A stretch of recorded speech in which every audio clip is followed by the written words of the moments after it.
नमस्कार दोस्तों, कैसे हैं? अब मैं तो बहुत मस्त हूँ। आज इस वीडियो के माध्यम से हम क्या जानेंगे?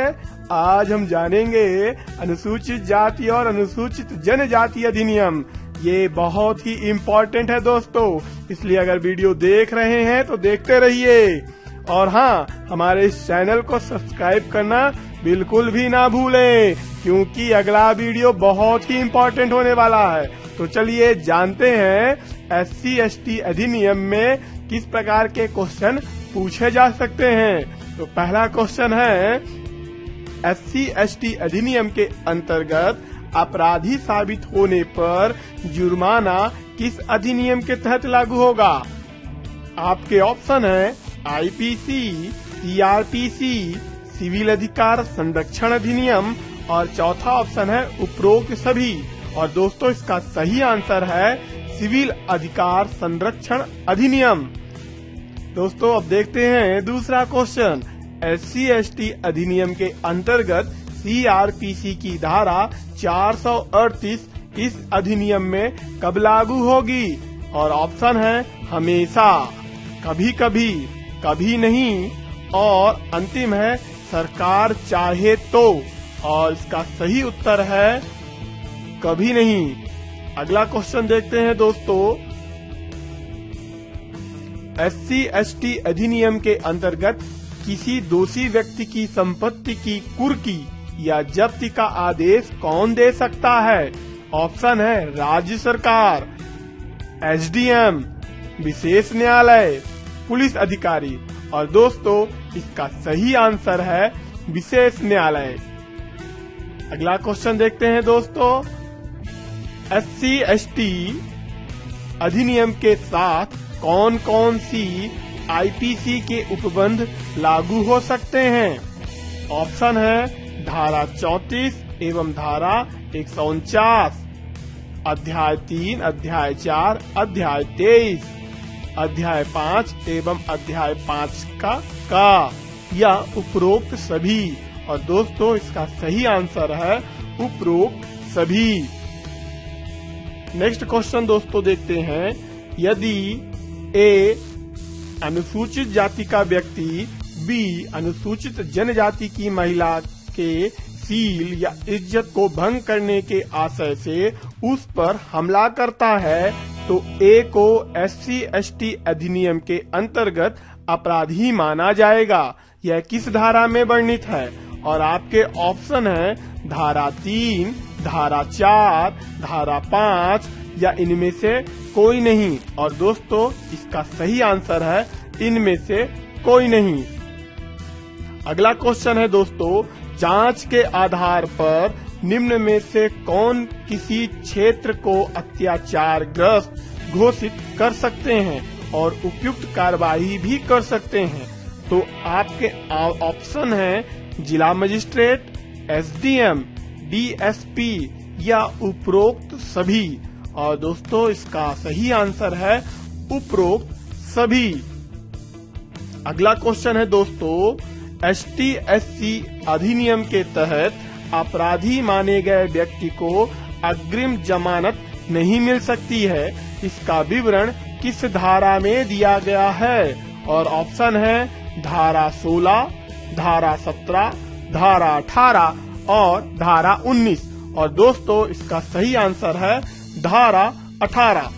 अगला क्वेश्चन है दोस्तों, अगर कोई लोक सेवक SC/ST के विरुद्ध अपराध का दोषी पाया जाता है तो उसकी न्यूनतम सजा कितनी होगी? ऑप्शन है 6 माह, 10 माह, 12 माह और 18 माह। और दोस्तों इसका सही आंसर है 12 माह यानी 1 वर्ष। दोस्तों अगला क्वेश्चन देखते हैं, सामाजिक न्याय किसे कहा जाता है? अनुसूचित जाति और अनुसूचित जनजाति अधिनियम या सिविल अधिकार संरक्षण अधिनियम या आरक्षण या उपरोक्त सभी? और दोस्तों इसका सही आंसर है आरक्षण। आगे बढ़ते हैं, प्रश्न अगला है हमारा, SC/ST अधिनियम 1989 के अंतर्गत शब्द अत्याचार का अर्थ क्या है? ऑप्शन है गैर हिंदू को हिंदू मंदिर में प्रवेश से निवारित करना। उक्त अधिनियम को ही धारा 3 के अंतर्गत दंडनीय कोई भी हिंदू को हिंदू मंदिर में प्रवेश से निवारित करना या छुआछूत की प्रथा को हटाना।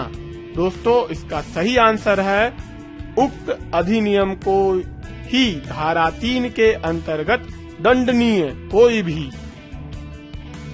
अगला क्वेश्चन है दोस्तों, अनुसूचित जाति जन और अनुसूचित जनजाति अधिनियम के तहत प्रत्येक विशेष न्यायालय में मामलों का संचालन किसके द्वारा किया जाएगा? और ऑप्शन है अभियोजना निदेशालय द्वारा, लोक अभियोजक द्वारा, विशेष लोक अभियोजक द्वारा, सहायक लोक अभियोजक द्वारा। और दोस्तों, इसका सही आंसर है विशेष लोक अभियोजक द्वारा।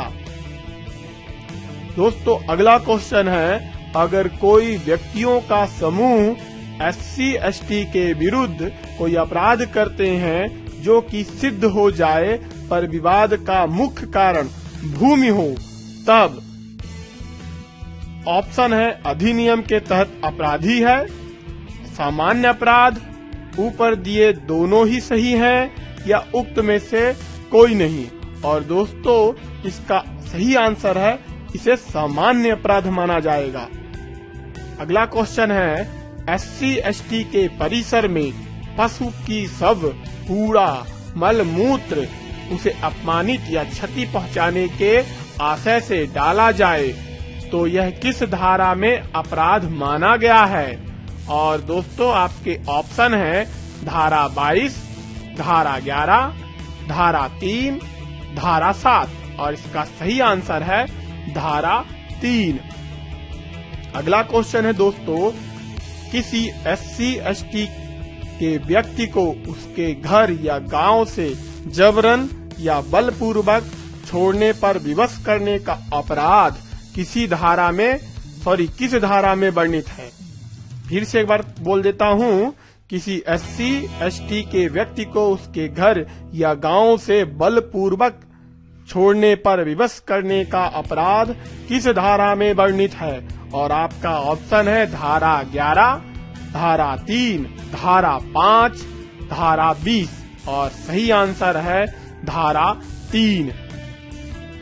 अगला प्रश्न है, SC/ST अधिनियम 1989 में कुल कितने धाराएं वर्णित हैं? और आपके पास ऑप्शन है 20, 23, 24 और 25। और दोस्तों, इसका सही आंसर है 23 धाराएं वर्णित हैं।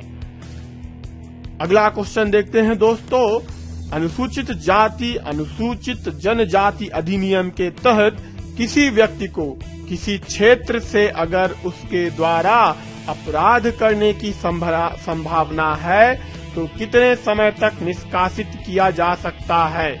आपके ऑप्शन है 6 माह, 12 माह, 18 माह और 24 माह। और दोस्तों, इसका सही आंसर है 24 माह तक हम उस व्यक्ति को अधिकतम निष्कासित कर सकते हैं।